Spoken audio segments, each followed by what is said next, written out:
Welcome back po sa aking munting channel, Mr. Ukol. Nandito na naman po ang inyong lingkod para magbigay ng tips at giya para po sa araw ng linggo, December 14, 2025. Saan gaganapin yung ating main event? The 53rd Philracom PCSO Presidential Gold Cup at yung 26th Philtobo Grand Championship Day. Medyo mahaba ang karera pero medyo manipis sa harap. 12 karera to. Ang start time po is 1:30. Shoutout po kay Ots Manabat, John Lloyd, yan. Boy Carpio. Diyan sa ano yan sa kay Joseph Moralejo, kay Jing din. Pinabati kayo. At shoutout dyan sa Ada OTB Bulacan at sa The Port OTB Bulacan. Pinabati kayo ni Sir Ray Rodriguez. Shoutout sa inyong lahat. Boss RB Borja, Dr. Nable, shoutout po. Start na po tayo. Race number 1, ito po yung start ng ating first Peak 5 event, covers races 1 to 5. Medyo manipis ang lineup, no? Dito may 4 na kalahok, Pagcor Juvenile Hopeful Stakes Race. First choice po number 3, Lady Outlaw. May best time na 1:27 sa kabila. Ang second choice ko yung number 2 na si Smooth Operator. Yan. Medyo napalaban din sa malakas to nakaraan Race number 1 ang first choice, number 3, Lady Outlaw. Second choice, number 2, Smooth Operator. Good luck po. Race number 2 na po tayo, bayang karista. Ito naman po yung ating Juvenile Phillies Championship. Distansya po, 1,400 meters. Yung race 1, 1,200 lang yan Ito, medyo lamang sa akin. Itong jaw dropping galing sa 2 dikit na segundo to. Last November 16 segundo kay Isabel. Last November 30 naman segundo naman kay Georgia. Yan si may best time na 1:26.8. Tingin ko pwede na siyang manalo dito sa laban na to. So suluhin ko po entry number 1, jaw dropping. Good luck po. Race number 3 na po tayo, bayang karista. First winner take all event, covers races 3 to 9. Meron tayong 7 kalahok, 6 in betting options lang tayo. Distansya 1,650 meters. Ito naman po yung may guaranteed na 8 million Medyo sa first set na winner take all. Tingnan ko lang aabot ng 8 million to. Ang first choice ko po dito yung number 5 na si Circus Crowd. Binasi ko kasi yung baka magbakbakan si Worshipful Master, He's So Fine. So pwede makarimati itong number 6 na to. Kasi last November 16 segundo kay Midnight Bell to, may 142.8 sa 1,650 meters. Second choice ko po number 3, He's So Fine. Dahil matulin to, nanalo tong banderang tapos nakaraan, 143 naman ang tinala sa 1650. Medyo break dito magkakatalo to sa gate kung sino mauuna kay Worshipful Master, He's So Fine. Pareho may panalo kung hindi magbabakbakan. Kaya third choice ko na rin si Worshipful Master sakay ni Jeff Tagulaw.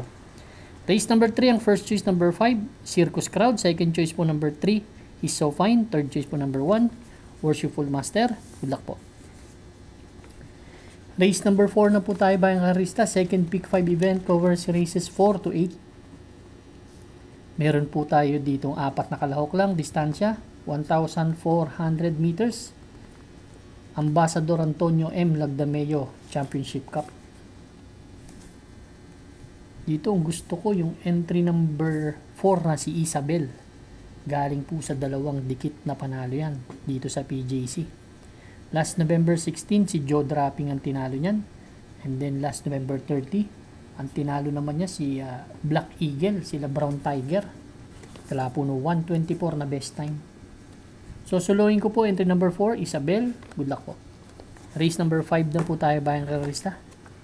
First pick 6 event covers races 5 to 10. Meron po tayo ditong 12 kalahok. But 10 in betting options lang tayo. Ito na po yung ating main event. The 2025 Philracom PCSO Presidential Gold Cup Race. Distansya po, isang classic race, 2,000 meters. Medyo kampihan na to. Ang first choice ko po, entry number 5, Don Julio. Para sa akin, parang bumalik yung husay ni Don Julio. Although 6 years old na tong kabayo na to ha. Si Don Julio kasi tinalo nito si Shiver Me Pink eh. So nanalo rin to dito nung nung trangko, 1,650 meters. 140 po ang tinala, napakatulin po. So kung talagang makasunod sa harap, malaking chance ang manalo. Second choice ko po yung kakapanalo lang sa classic race, tong si Bea Bell. Si Bea Bell nanalo sa 2,000 meters. Dito rin sa PJC, nagtala ng 2 minutes and 3 seconds. Kung hindi siya, or mauna naman si Bashiro, kung maganda sa lida ni Bea Bell, talagang susundan lang yan. Or kung papaunahin nila si Bea Bell, talagang tatapusin sila nito. Race number 5, ang first choice number 5, Don Julio. Second choice po number 3, Bea Bell. Good luck po. Race number 6 na po tayo, bayang karista. Ito naman po yung ating second winner take all event, covers races 6 to 12. Dito po meron tayong 8 kalahok. Distansya 1,400 meters po. Farms and Stud, Piltobo Isguera Farms and Stud Inc. Trophy race. Gandang karera nito. First choice ko po number 3, Daily Burn. Itong veteran campaigner na to. Si Daily Burn kapapanalo lang sa kabila ng 1,400 meters. Nagtala po ng 122 in a fraction. Medyo naghahamon ng prueba nito. Isang magandang salida lang to. Dihado pa to dito. Ang second choice ko si Route Runner. Yan. Si Route Runner naman medyo may 124.8 sa 1,400 meters. Nakailang trangko na rin to dito. Third choice ko po, Bino Barbarino. Yan, magaganda rin ang prueba niyan dito. May 124.8 din sa 1,400 meters. Race number 6, ang first choice number 3, Daily Burn. Second choice po number 2, Route Runner. Third choice po number 5, Vino Barbarino. Good luck po. Race number 7 na po tayo, bayang karista. Second pick 6 event, covers races 7 to 12.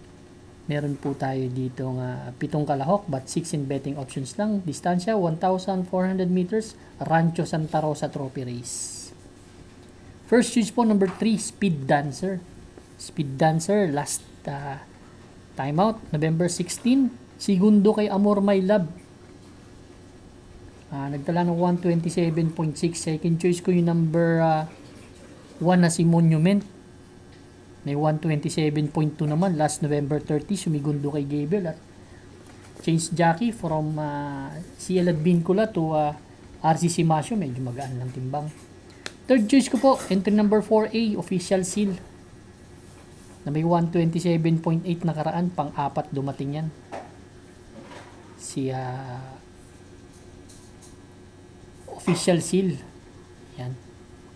Race number 7 o first choice number 3, Speed Dancer. Second choice number 1, Monument. Third choice po number 4A, Official Seal. Good luck po. Race number 8 na po tayo bayang karista. Third pick 5 event, covers races 8 to 12. Meron po tayo ditong 7 kalahok. Distansya 1,400 meters. Ito naman po yung Philippine Jockey Club Okada Trophy Race. First choice number 4, Catral. Ganda ng huling panalo kasi nito ni Catral. Last November 16, sila Wolf 359. Nagtala po ng 124 po yan sa 1,400 meters. Second choice ko po, yung nakikita kong pwedeng bumandera dito, si Spreewell. May 125.2 sa 1,400 meters po. Medyo scratch yan nakaraan. May chamba siguro to. Long shot. Race number 8 ang first choice, number 4 Catral. Second choice po number 1 Spreewell. Good luck po. Race number 9 na po tayo, Bayang Karista. Ito naman po yung ating Pick 4 event, covers races 9 to 12. Dito meron tayong 13 kalahok but 12 in betting options lang. Ito yung napakahirap na karera. Manila Horsepower Trophy Race. First choice number 1 Pendant. Pendant, medyo maganda tinakbo nakaraan nito para sa akin. Tercero dumating to. Second choice ko number 2 Thy Will Be Done. Ito medyo kumikilos na nakaraan. Ang third choice ko number 7 po si Avenue Shopper. May magandang preba rin to. Tumakbo na to dito, baka kumuha ng harapan manalo. Race number 9 ang first choice number 1 Pendant. Second choice number 2 Thy Will Be Done.